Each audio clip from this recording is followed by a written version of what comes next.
A very good evening, aspirants. Welcome to daily newspaper analysis of Shankar IAS Academy. Displayed here are the list of news articles that we are going to discuss today. As you can see, we have chosen news articles from different newspapers. So without much delay, let us get into the first news article discussion.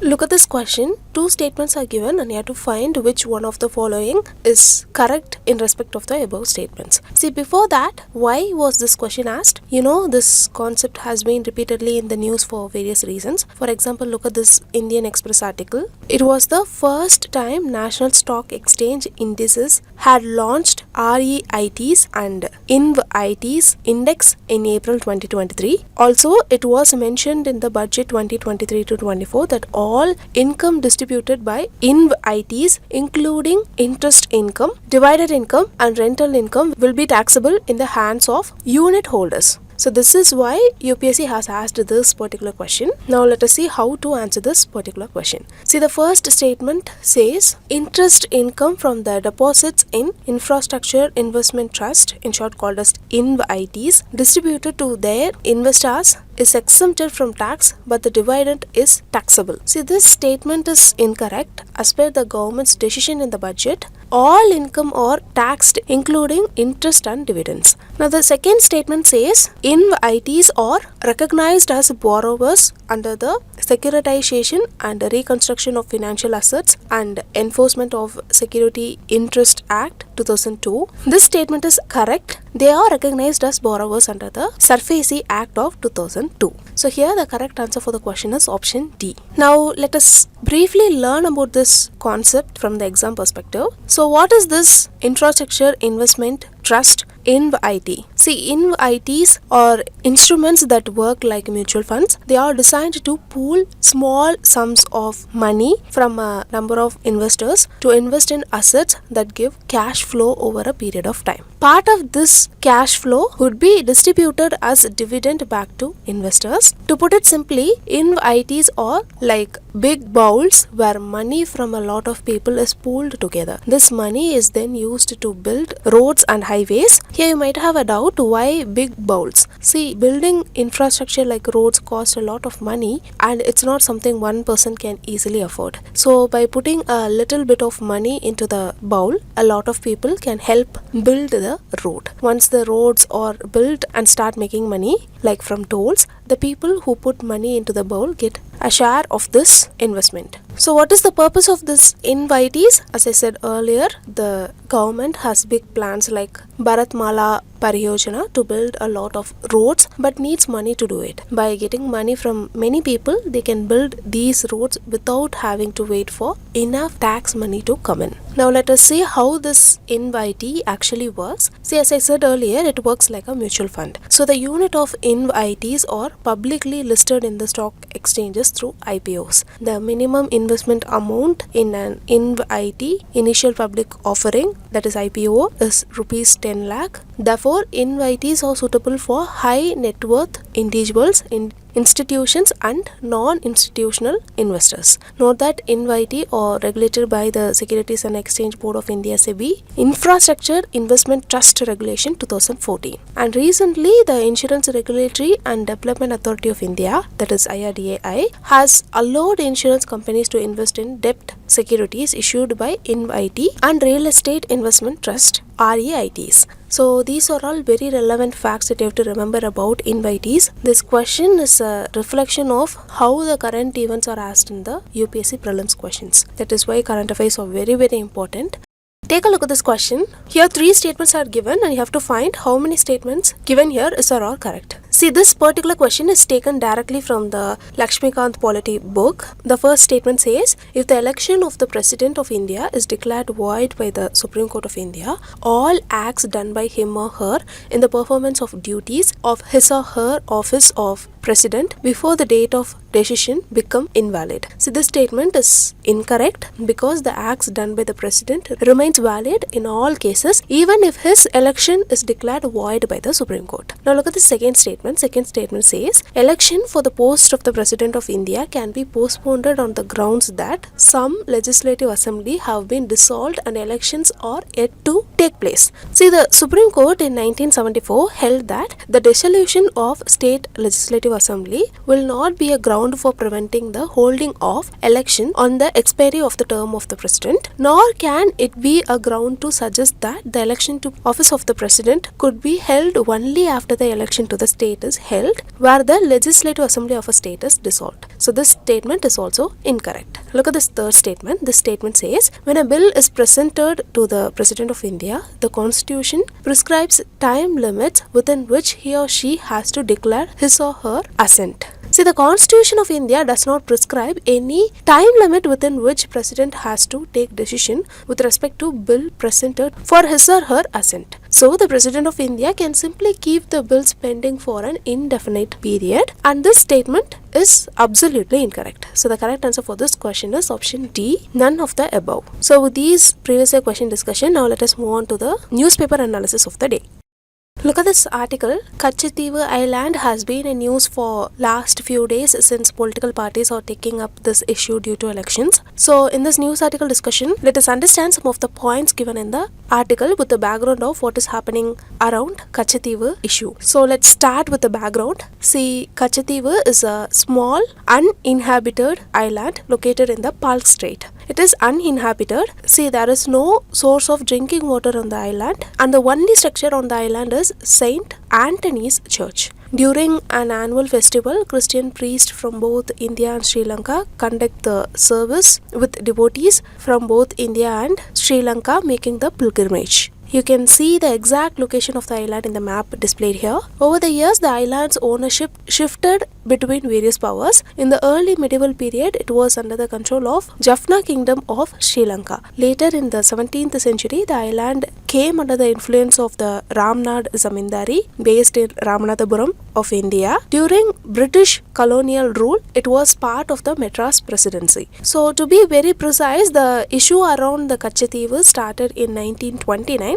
In 1929, both India and Sri Lanka claimed Kachativu in order to determine fishing boundaries. A survey marked Kachativu in Sri Lanka, but a British delegate from India challenged this, citing ownership of the island by the Ramnad Kingdom. This issue was not settled until 1974. The most significant historical development related to Kachativu is the Indo-Sri Lanka Maritime Agreement of 1974. The agreement was signed under the leadership of the then Indian Prime Minister Indira Gandhi. The agreement aimed to settle the maritime boundary dispute between India and Sri Lanka.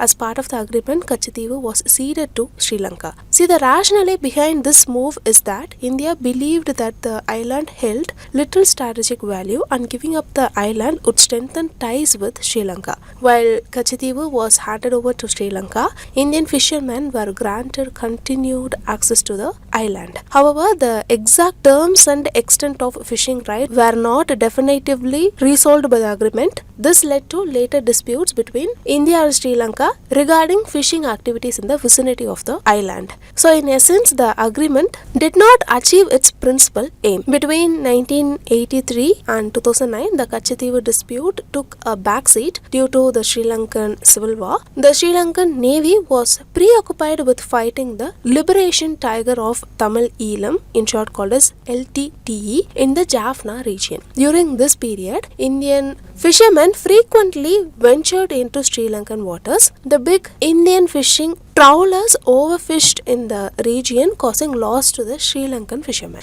However, after the end of the civil war in 2009, Sri Lanka increased its maritime defense. It also started taking strong measures against Indian fishermen entering its waters. While this was happening on one side, the marine resources on India's side started to decline. This decline in marine resources prompted Indian fishermen to venture further into Sri Lankan waters. This resulted in frequent flare-ups between the Sri Lankan Navy and Indian fishermen. So this is what is happening around the Kachativu Island issue.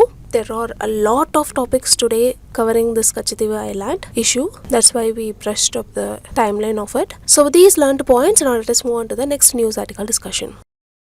Look at this article. See, the financial year 2023 to 24 appears to have ended on a silver line. The net direct tax collection rose 19.9% by mid-March, and it has observed 97% of revised budget targets. Apart from this, data shows that the goods and services, that is GST, has yielded a robust 20.18 lakh crore rupees, and this is the crux of the news article given here. So in this news article discussion, let us go through the basics of the goods and services tax in brief. Firstly, what is goods and services tax, GST? See, GST is a landmark reform in India's taxation system. It aims to streamline and unify the hitherto multiple indirect tax structure. Know that GST was introduced by the Constitution, that is 101st Amendment Act 2016. It is implemented since July 1, 2017, and the reform has provisions like, firstly, central GST, which is collected by the central government. This particular tax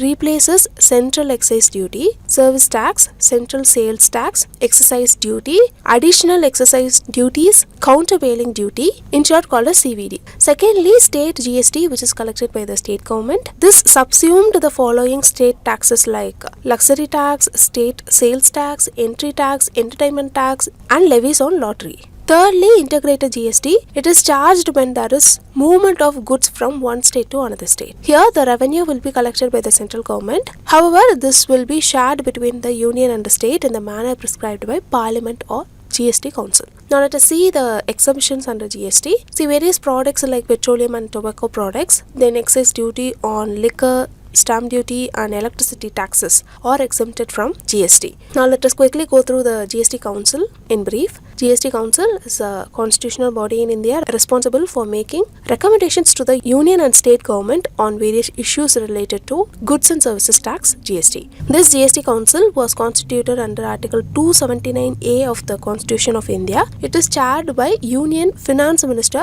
and consists of the Union Minister of State for Revenue or Finance and the Minister in charge of finance or taxation from each state. Remember, it is a joint forum where the central and state government come together to meet decisions on GST related matter. Talking about the functions of GST Council, see, the primary function of GST Council is to recommend tax rates, exemptions, threshold limit related to GST to the union and state government, and it also makes decision on the division of tax revenue between the central and state government, administrative arrangements and dispute resolution mechanism, and etc. Secondly, with respect to decision making, see, the decisions are taken by a 3/4 majority of the weighted votes of the members present and voting. Out of this, the central government's vote has 1/3 of the total votes cast, and the votes of all the state governments together have 2/3 weightage. So these are all very important facts that you have to remember about GST and GST Council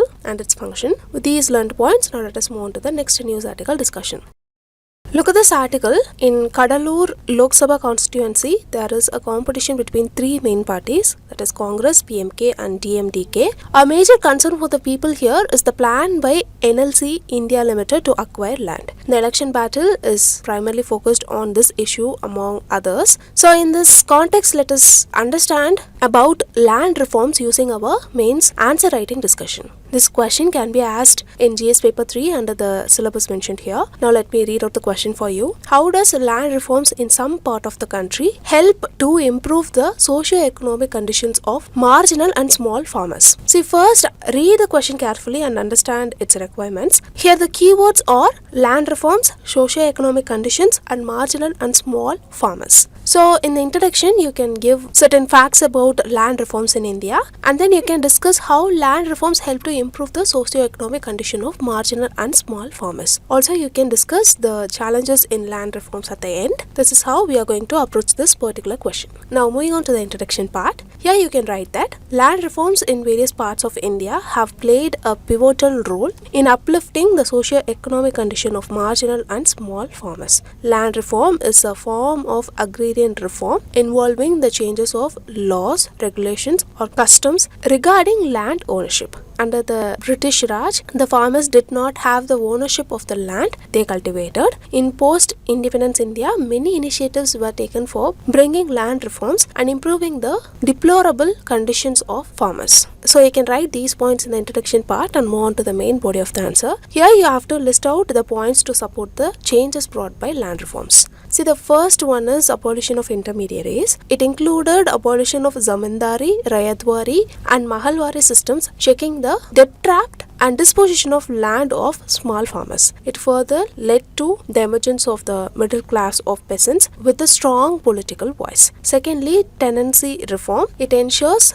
rent regulation, security of land tenure and conferment of ownership rights to tenants. This helped in enhancing food security and investment in irrigation, seeds and fertilizers. For example, Operation Barga benefited 14 lakh sharecroppers in West Bengal. Thirdly, ceiling on land holdings. Ceiling laws ensured redistribution of land from big landlords to landless laborers, ensuring land ownership, access to credit, food security and etc. Fourthly, consolidation of holdings. This helped in pooling of village lands followed by distribution blocks. This ensures high input efficiency, usage of modern implements and generating relevantly higher income. Fifthly, cooperative farming. Here farmers pool their resource and distribute the income as per their share. This reduced input cost, allowed scaling of cultivation and access to large credit while minimizing risk in case of crop failure. For example,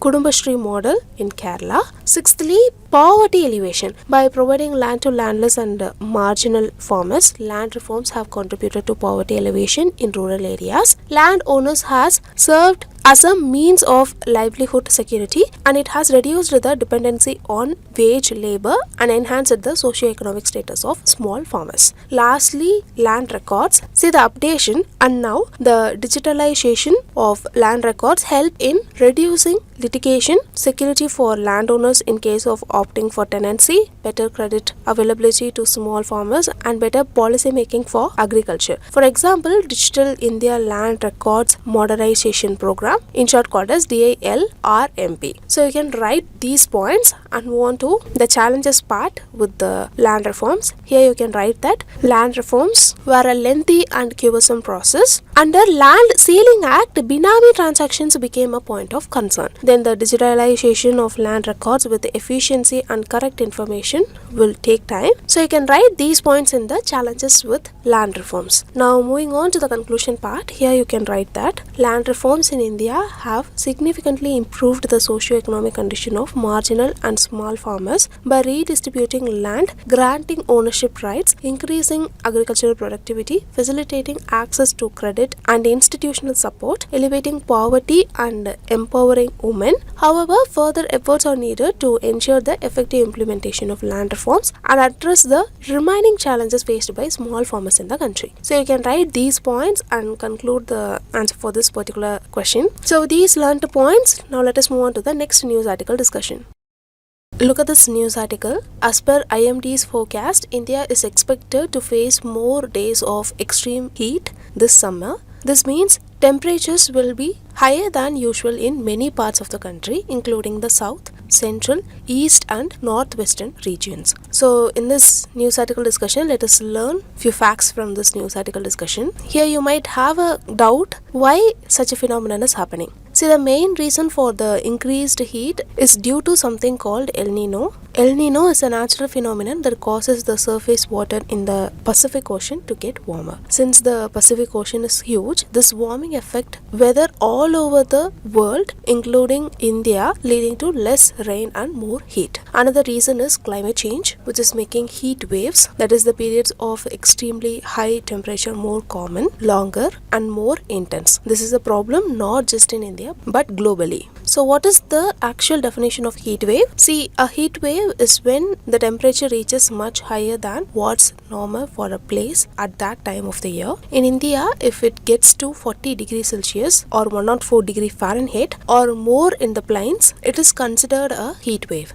If the temperature goes above 45 degrees Celsius or 113 degrees Fahrenheit, it's an even more serious situation called a severe heat wave. Heat waves in India are typically recorded between March and June and tend to peak in May. Now let us see how it will impact human beings. See, heat waves can be very harmful. They can cause health issues like heat stress or even death. They also affect daily life, agriculture like crops, and the spread of diseases. Apart from this, we know that this summer elections are happening in India and the heat could affect those too. People are advised to stay hydrated and avoid direct sun to protect themselves. Apart from this, with the heat going up, people use more electricity for cooling, which increases the demand for power. Here is where India is facing a challenge because the output from India's hydroelectricity has fell at the steepest pace in at least 38 years. This is partly because of reduced rainfall and water availability due to El Nino and climate change. Since hydroelectric power is decreasing, India has to rely more on coal for electricity, which can make air pollution worse and goes against its goal to reduce the emissions intensity of its GDP by 45% by 2030 compared to the 2005 level. So these are all certain relevant facts that you have to remember about the heat waves in this news article discussion. So with these learned points, now let us move on to other articles discussion. Look at this first article. It talks about Manufacturing Purchasing Managers Index PMI. See, we have covered a lot about the parameters taken for PMI in detail. PMI data are released monthly, so in one or another form it will be in news frequently. Now the second article is about Competition Commission of India. Even though the news is not very important, studying about Competition Commission of India is very important. We have covered it numerous times. You can go through it. And this news article is about DGCA. DGCA is nothing but Directorate General of Civil Aviation. It has asked the airlines to submit daily reports on flight cancellation and delays. This is to keep a check on them. So with these other articles discussion, now let us move on to the preliminary practice question discussion. Look at this first question. Here 5 islands are given and you have to find how many of the above is or are in the Indian Ocean. See, here the correct answer is option C, only 4. Tinado Island is in Maldives. La Digue Island is in Seychelles. Agelaga Island belongs to Mauritius, and Diego Garcia Island of Britain is in Indian Ocean. But the Cayman Island, it is in Caribbean Sea, and that is the odd one out. So here the correct answer is option C, only 4. Now look at this question about heat wave. 2 statements are given and you have to find which of the statements given above is or are correct. First statement says India is now committed to reducing its emission intensity by at least 45% from 2005 level by the year 2030. This statement is correct. Second statement says India would now ensure that at least 50% of its total electricity generation would come from renewable sources by 2030. This statement is also correct. So the correct answer for the question is option C, both 1 and 2. So displayed here is the mains practice question for you today. Just go through the question, try to answer it in the comment section. With this, we came to the end of the news article discussion. If you like the video, hit like, do comment, and don't forget to subscribe to Shankar IAS Academy YouTube channel. Now, thank you so much for listening.